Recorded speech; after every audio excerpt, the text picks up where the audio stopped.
আলহামদুলিল্লাহ সব মাছ আমাদের পুকুরের।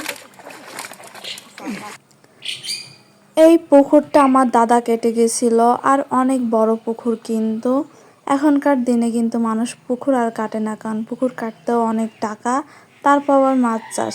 এখনকার মানুষ শুধু স্বপ্নই দেখে, কিন্তু সেই সময় আমার দাদা তিনটা পুকুর কেটে গেছিল আলহামদুলিল্লাহ, যার কারণে আমরা এত এত মাছ, তাজা মাছ খেতে পারি। আর এখন পুকুরের পানি প্রায় শুকিয়ে যায়, এই কারণে মাছ মারার উত্তম সময়। এই জন্য আমার আব্বু জেলেকে ডাকছিল মাছ মারার জন্য। আর জেলে প্রথম সাপেই দেখেন কত তাজা তাজা মাছ পাইছে। এই মাছগুলো সারা জীবন খাই, কিন্তু অধিকাংশ মাছের নামই আমি জানি না।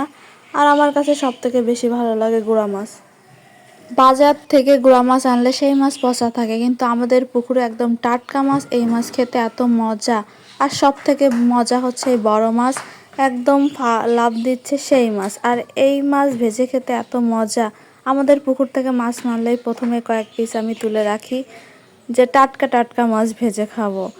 আর এই মাছগুলো কিন্তু বিক্রি হচ্ছে না, আর এত মাছ নিজেরাও খাওয়া যায় না। পানি শুকিয়ে গেছে এক পুকুরে, আর এক পুকুরে অনেক পানি আছে।